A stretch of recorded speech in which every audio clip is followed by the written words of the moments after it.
وسلم وشر الأمور محدثاتها وكل محدثة بدعة وكل بدعة ضلالة وكل ضلالة في النار. أعوذ بالله من الشيطان الرجيم. بسم الله الرحمن الرحيم. قاف والقرآن المجيد بل عجبوا أن جاءهم منذر منهم فقال الكافرون هذا شيء عجيب أئذا متنا وكنا ترابا ذلك رجع بعيد قد علمنا ما تنقض الأرض منهم وإننا كتاب حفيظ بل كذبوا بالحق لما جاءهم فهم في أمر مريض أفلم ينظروا إلى السماء فوقهم كيف بنيناها وزيناها وما لها من فروج والأرض مددناها وألقينا فيها رواسي وأنبتنا فيها من كل زوج بهيج تبصرة وذكرى لكل عبد منيب ونزلنا من السماء ماء مباركا فأنبتنا به جنات وحب الحصيد والنخل باسقات لها طلع نضيد رزقا للعباد وأحيينا به بلدة ميتا كذلك الخروج كذبت قبلهم قوم نوح وأصحاب الرس وثمود وعاد وفرعون وإخوان لوط وأصحاب الأيكة وقوم تبع كل كذب الرسل فحق وعيد أفعينا بالخلق الأول بل هم في لبس من خلق جديد. وقال الله تعالى في موضع آخر مثل الذين ينفقون أموالهم في سبيل الله كمثل حبة أنبتت سبع سنابل في كل سنبلة 100 حبة والله يضاعف لمن يشاء والله واسع عليم.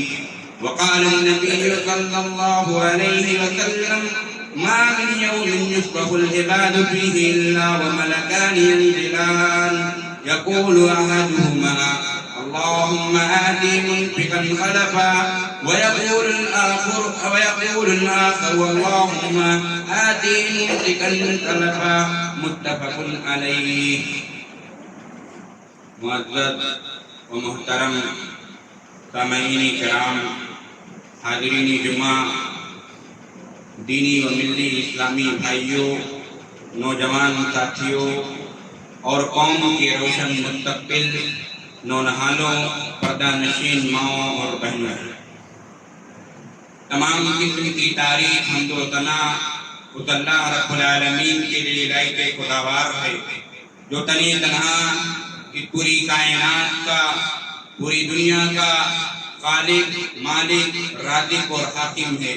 بعدہ درود و سلام کا نذرانہ ہو تمام کے تمام انبیاء و رسول پر، بالخصوص ہمارے اور آپ کے آخری نبی سید الانبیاء تاجدار مدینہ امام الانبیاء احمد مجتبیٰ محمد مصطفیٰ صلی اللہ علیہ وسلم پر۔ محترم سامعین کرام، آج کے خطبہ جمعہ میں انشاءاللہ تبارک اللہ انفاق فی سبیل اللہ یعنی اللہ رب العالمین کے راستے میں خرچ کرنے کی اہمیت اور اس کی فضیلت کے تعلق سے کتاب و سنت کی روشنی میں کچھ باتیں آپ کے گوشے گزار کرنے کی کوشش کروں گا۔ رب العالمین سے دعا ہے کہ رب العالمین ہمیں سچ اور بات کہنے کی توفیق عطا فرما اور آپ تمام سامعین کو سننے سے زیادہ عمل پیرا ہونے کی توفیق عطا فرما، آمین۔ محترم سامعین کرام، اللہ رب العزت جو اپنے بندوں پر بہت مہربان ہے، اللہ رب العزت جو اپنے بندوں پر ہمیشہ فضل و کرم کرتا رہا ہے، اپنے بندوں میں سے کسی بندے کو زیادہ دیتا ہے تو کسی بندے کو کم دیتا ہے، لیکن تمام کے تمام بندوں کو یہ حکم دیتا ہے کہ وہ میرے راستے میں خرچ کریں، یعنی انفاق فی سبیل اللہ کی طرف تمام بندوں کو دعوت دیتا ہے۔ اللہ رب العزت نے قرآن حکیم کی ایک آیت آیت کریمہ میں ان لوگوں کی مثال بیان فرمائی ہے جو لوگ اللہ رب العالمین کے راستے میں اپنے مال کو، اپنے جائیداد کو، اپنے پراپرٹی کو اللہ رب العالمین کے راستے میں دان کرتے ہیں۔ اللہ رب العالمین قرآن کریم کے اندر ارشاد فرماتے ہیں مَثَلُ الَّذِينَ يُنْفِقُونَ أَمْوَالَهُمْ فِي سَبِيلِ اللَّهِ كَمَثَلِ حَبَّةٍ أَنبَتَتْ سَبْعَ سَنَابِلَ فِي كُلِّ سُنبُلَةٍ مِائَةُ حَبَّةٍ وَاللَّهُ يُضَاعِفُ لِمَن يَشَاءُ وَاللَّهُ وَاسِعٌ عَلِيمٌ۔ اللہ رب العالمین نے ان لوگوں کی مثال بیان کی ہے جو لوگ اپنے مال کو اللہ کے راستے میں خرچ کرتے ہیں، ان کی مثال اللہ نے ایک دانے سے دی ہے۔ جو دانا، جس دانے کے اندر اللہ رب العالمین نے 7 بالیاں پیدا کی اور ہر بالی کے اندر 100 دانے ہوں، اتنے ثواب اللہ رب العالمین نے ان لوگوں کے لیے تیار کر رکھا ہے جو لوگ اللہ رب العالمین کے راستے میں اپنے مال کو خرچ کرتے ہیں۔ اور آگے اللہ رب العالمین نے ارشاد فرمایا واللہ یضاعف لمن یشاء، اور اللہ رب العالمین جس کے مال میں چاہتا ہے اضافہ کرتا ہے، جس کو چاہتا ہے اور روزی دے دیتا ہے۔ واللہ واسع علیم، اور اللہ رب العالمین بڑی وسعت والا اور جاننے والا ہے۔ میرے بھائیوں، اس آیت کریمہ میں آپ جب غور کریں گے تو آپ کو یہ بات نکل کر آئے گی اگر آپ اللہ رب العالمین کے راستے میں 1 روپیہ خرچ کرتے ہیں، اللہ کے راستے میں 1 روپیہ دان کرتے ہیں، اللہ رب العالمین کل قیامت کے دن آپ تمام لوگوں کو 700 گنا یا اس سے بھی زیادہ آپ کو نوازے گا۔ میرے محترم بھائیوں، میں آپ کو یہ بتلانا چاہتا ہوں کہ اگر آپ سے مثال کے طور پر کوئی مالدار آدمی یہ کہے کہ آج تم فلاں آدمی کو میرے کہنے کی وجہ سے 100 روپے دے دو، یعنی 100 روپے فلاں آدمی کو دے دو، کل میں تمہیں 700 روپے دوں گا، تو کیا آپ میں سے کوئی یہ ہے ہچکچائے گا، ہیلا بہانہ کرے گا کہ میرے پاس 100 روپے نہیں ہے میں نہیں دے سکتا؟ ہرگز نہیں کرے گا، کیونکہ اسے معلوم ہے کہ آج میں 100 خرچ کروں گا، 100 دوں گا، رب العالمین مجھے کل قیامت کے دن 700 روپیہ دے گا۔ تو آپ کے رب کے بارے میں آپ کا کیا خیال ہے؟ اور رب العالمین کے بارے میں آپ کا کیا خیال ہے؟ جو رب العالمین پوری کائنات کا رب ہے، جو رب العالمین پوری کائنات کا خالق ہے، جو رب العالمین پوری کائنات کا رازق ہے، جس رب العالمین کے پاس خزانوں کی کنجیاں ہیں، اس رب العالمین کے بارے میں آپ کا کیا خیال ہے؟ اور رب العالمین کیا آپ کو 1 روپیہ خرچ کرو گے 700 روپیہ نہیں دے سکتا ہے؟ کیا وہ قدرت نہیں رکھتا ہے؟ یقیناً اللہ رب العالمین قدرت رکھتا ہے۔ اور اللہ رب العالمین نے دوسرے مقام پر ارشاد فرمایا وما تقدموا لانفسکم من خیر تجدوه عند اللہ هو خیر مما جرى۔ اللہ رب العالمین نے دوسرے مقام پر فرمایا جو کار خیر، جو بہترین کام آپ دنیا میں اپنے لیے آگے بھیجیں گے اس کو آپ قیامت کے دن اصل عمل سے بہتر پائیں گے اور اجر و ثواب کے حساب سے اس کو زیادہ پائیں گے۔ میرے محترم بھائیوں، میں آپ سے کیا کہنے کے لیے آیا ہوں؟ میں آپ سے اپیل کرنے کے لیے آیا ہوں، رمضان المبارک کا مقدس مہینہ ہمارے اور آپ کے درمیان سایہ پیوند ہے۔ اس ماہ مبارک میں اللہ رب العالمین جہاں ہم تمام لوگوں کو یہ موقع عنایت فرمایا کہ ہم روزے رکھنے کے ساتھ ساتھ پابندی کے ساتھ نماز ادا کرتے ہیں، وہیں اللہ رب العالمین نے ہمیں موقع دیا ہے، ہمیں غنیمت دی ہے کہ ہم اللہ رب العالمین کے راستے میں اپنے مالوں کو، اپنے جائیداد کو، اپنے پراپرٹی کو خرچ کر کے اللہ رب العالمین کو راضی کر لیں۔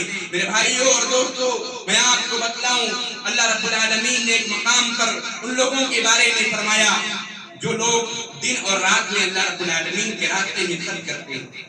ان لوگوں کے بارے میں اللہ نے قرآن میں کہا جو دن رات اللہ کے راستے میں خرچ کرنے کے لیے پریشان رہتے ہیں۔ کوئی پریشان آدمی مل جائے، کوئی غریب آدمی مل جائے، کوئی ایسا آدمی مل جائے جو میرے مال کا مستحق ہو، میں اس کو دے دوں۔ ان لوگوں کے بارے میں اللہ رب العالمین نے قرآن کی آیت میں فرمایا الذین ينفقون اموالهم باللیل والنہار سرا وعلانیۃ ولهم اجرهم عند ربهم ولا خوف علیہم ولا هم يحزنون۔ اللہ رب العالمین نے فرمایا جو لوگ اپنے مال کو، جو لوگ اپنے جائیداد کو دن اور رات خرچ کرتے ہیں، سرا وعلانیۃ، خفیہ طور پر بھی خرچ کرتے کرتے ہیں، اعلانیہ طور پر بھی خرچ کرتے ہیں، ان کے لیے ان کا اجر ان کے رب کے پاس ہے۔ ولا خوف علیہم ولا هم يحزنون، اور انہیں کل قیامت کے دن کوئی خوف نہ ہوگا، کوئی ڈر نہ ہوگا، کوئی غم نہ ہوگا، کوئی مصیبت نہ ہوگا۔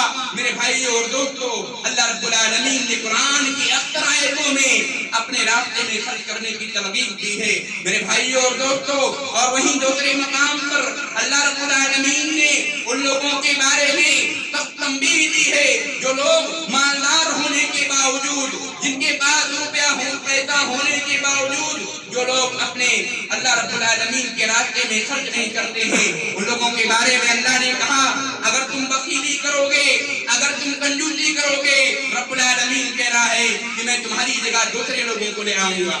رب العالمین کیا کہہ رہا ہے؟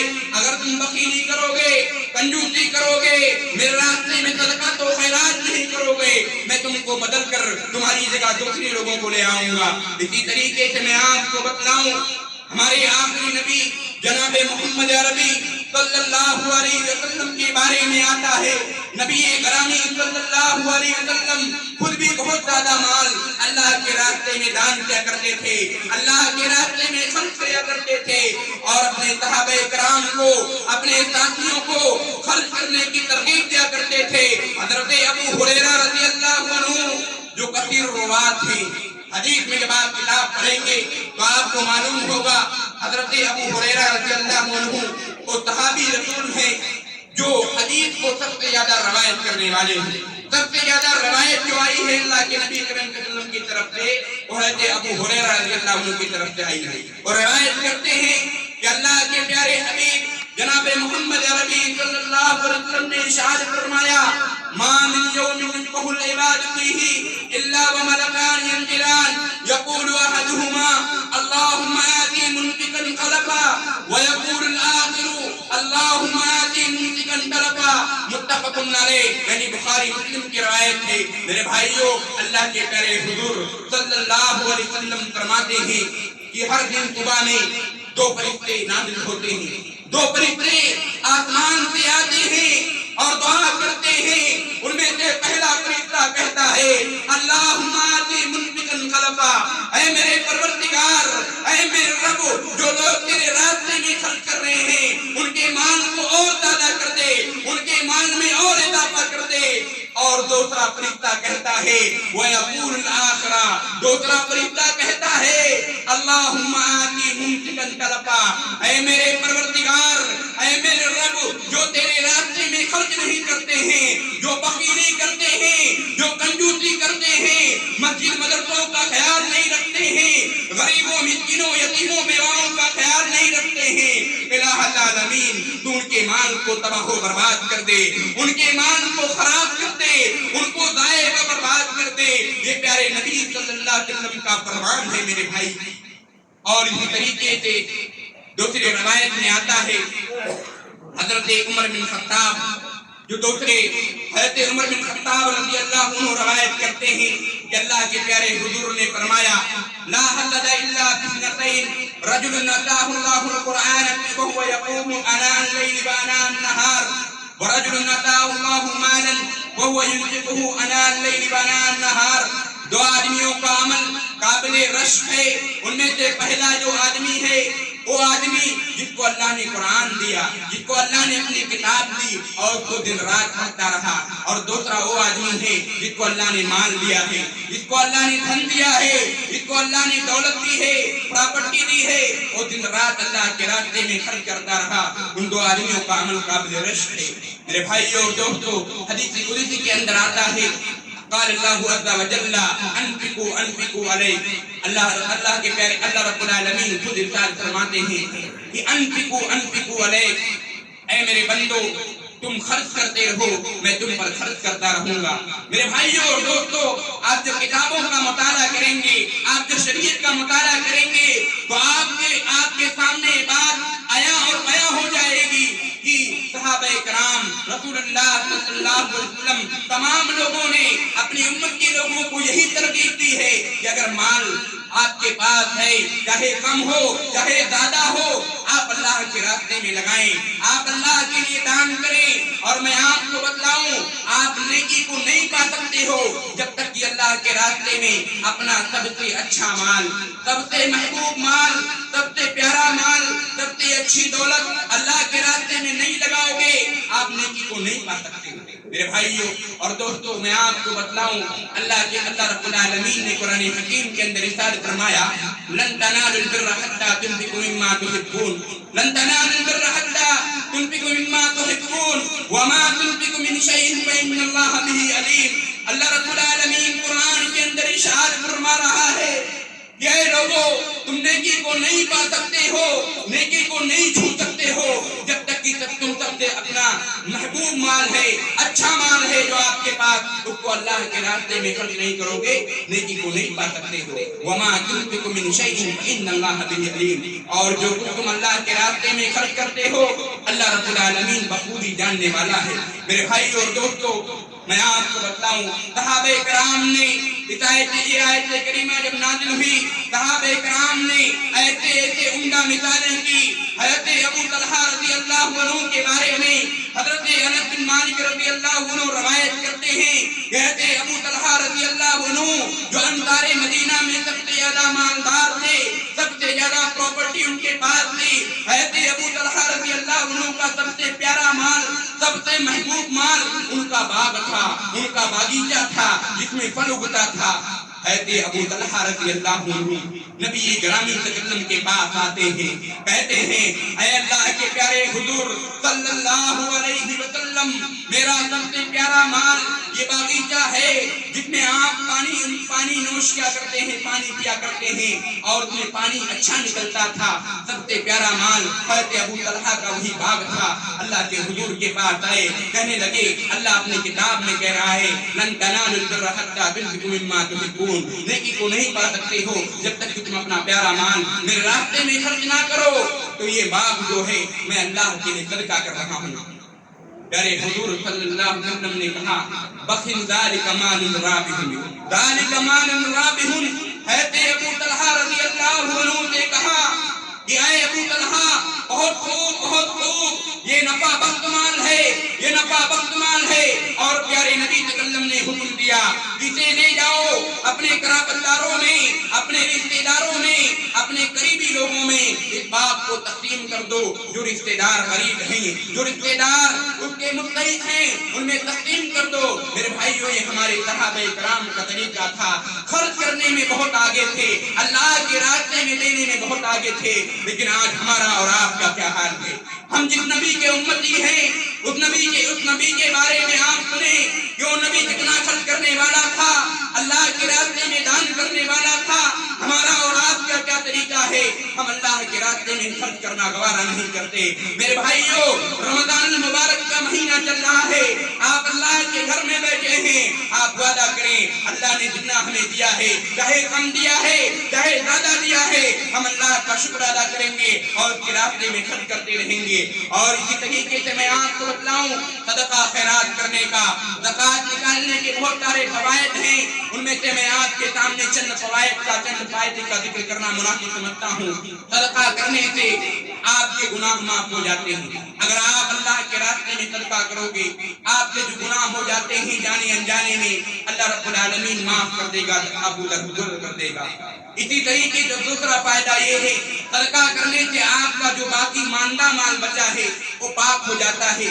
تیسرا جو فائدہ ہے صدقہ کرنے سے، خیرات کرنے سے، زکوٰۃ نکالنے سے، وہ یہ ہے کہ جو آدمی خرچ کرنے والا ہے اس کا نفس جو ہوتا ہے مال کی محبت اور لالچ سے پاک ہو جاتا ہے۔ اور چوتھا سب سے بڑا فائدہ یہ ہے کہ اگر آپ اللہ رب العالمین کے راستے میں خرچ کرتے ہو تو آپ کو اس دن سایہ تلے نصیب ہوگا، سایہ ملے گا جس دن کوئی سایہ کسی کو نہیں ملے گا۔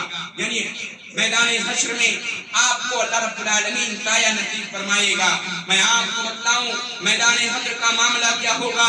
میدان حشر میں نہ ایک بیٹا اپنے باپ کا ہوگا، نہ باپ بیٹے کا ہوگا، دودھ پلانے والی بچہ یا بچی اپنے ماں کا نہ ہوگی، نہ ماں اپنے بچی کا ہوگی، سب کے سب نفسی نفسی کا عالم ہوگا، سب اپنے میں پریشان ہوں گے۔ یہ سورج جو ہم سے ہزاروں میل کی دوری پر ہے ہمارے سروں پر آ جائے گا، سب کے سب پسینوں میں سرابور ہوں گے، کسی کا پسینہ ان کے گھٹنوں تک ہوگا، کسی کا پسینہ ان کے کمر تک ہوگا، کسی کا پسینہ پسینہ ان کے گردن تک ہوگا، تارے کے تارے لوگ پریشان حال ہوں گے۔ اگر کوئی قائم میں ہوگا، کوئی آرام میں ہوگا، کوئی سکون کی زندگی جی رہا ہوگا تو وہی آدمی ہوگا جس کے بارے میں پیارے رسول صلی اللہ علیہ وسلم نے ارشاد فرمایا، کل امرئ فی صدقتہ فی ظل صدقتہ حتی یقضى بین الناس۔ پیارے نبی نے فرمایا ہر آدمی اپنے صدقے کے عوض، ہر آدمی اپنے صدقے کے بدلے تائے چلے ہوگا، جہاں تک کہ لوگوں کے درمیان فیصلہ نہ کر لیا جائے کہ کون آدمی جہنمی ہے، کون آدمی جنت میں جائے گا۔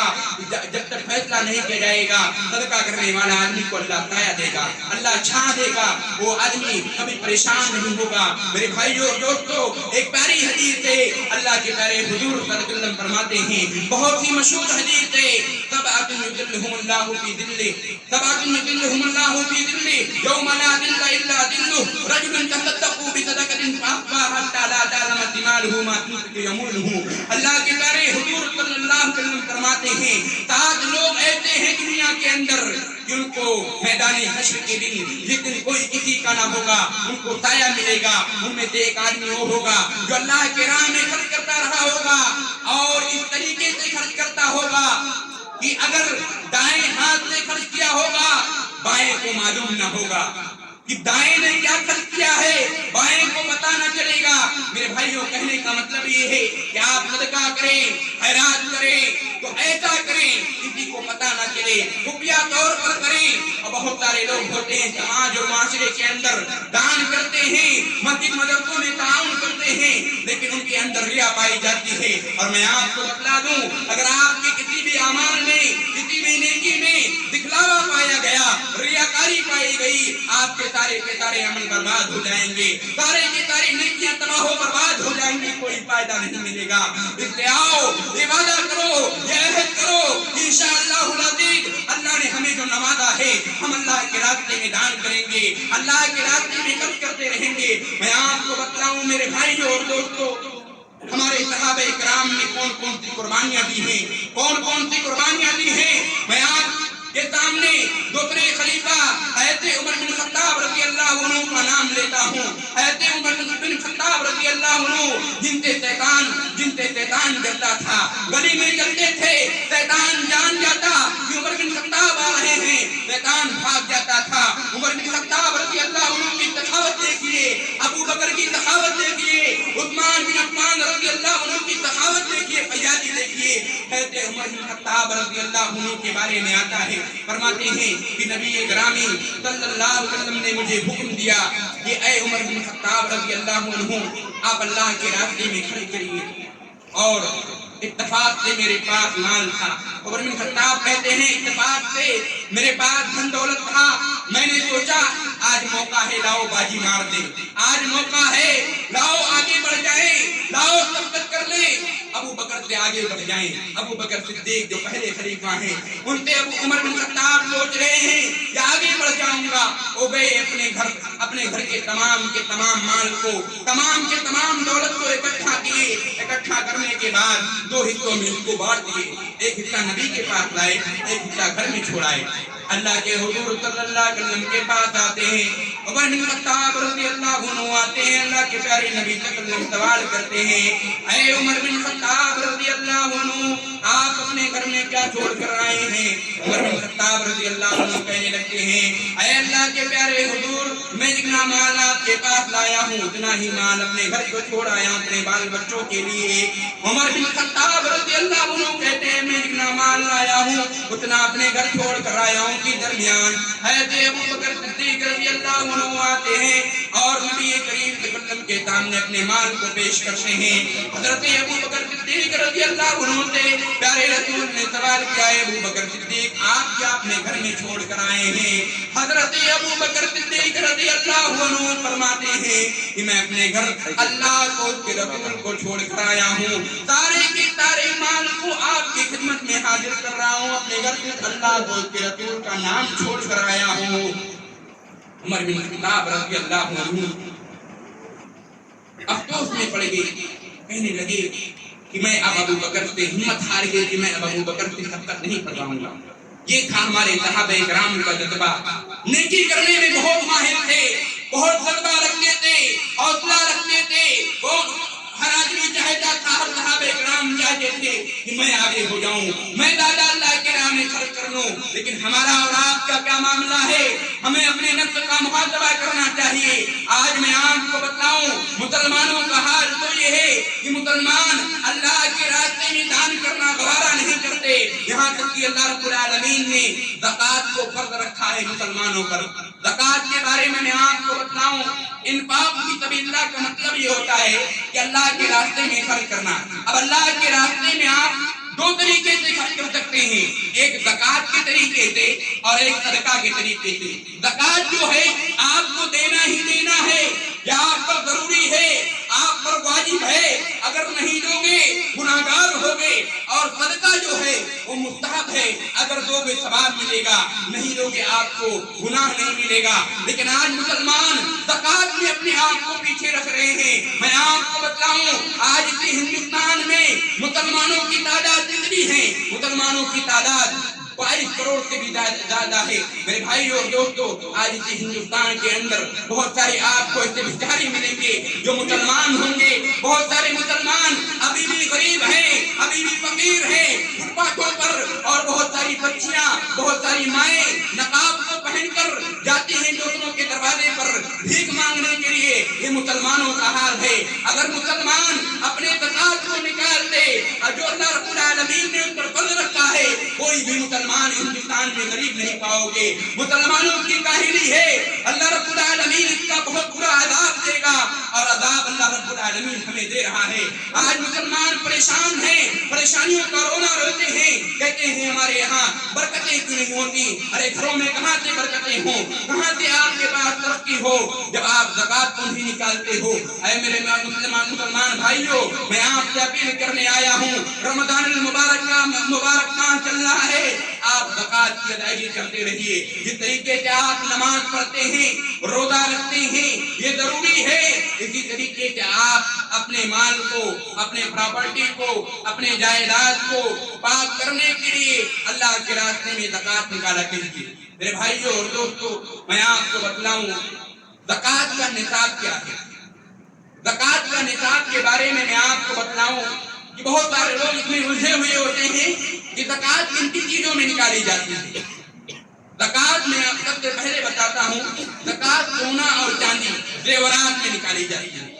سونا اگر آپ کے پاس 85 گرام ہے یا اس سے زیادہ ہے، 85 گرام سے زیادہ اگر آپ کے پاس سونا ہے تو آپ کو زکوٰۃ نکالنا پڑے گا، لیکن شرط یہ ہے کہ 85 گرام سونا ہونے کے ساتھ ساتھ 1 سال مکمل ہو گیا ہو، 1 سال گزر چکا ہو، تب آپ کو ان 85 گرام کے نکالنے کا طریقہ میں آپ کو بتا رہا ہوں۔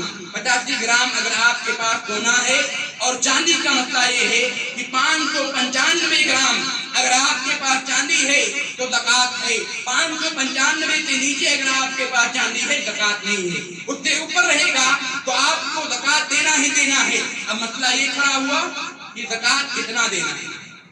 مثال کے طور پر آپ سوال کر سکتے ہیں کہ میرے پاس 85 گرام سونا ہے اور 595 گرام چاندی سے زیادہ ہے، تو میں زکوٰۃ کیسے نکالوں؟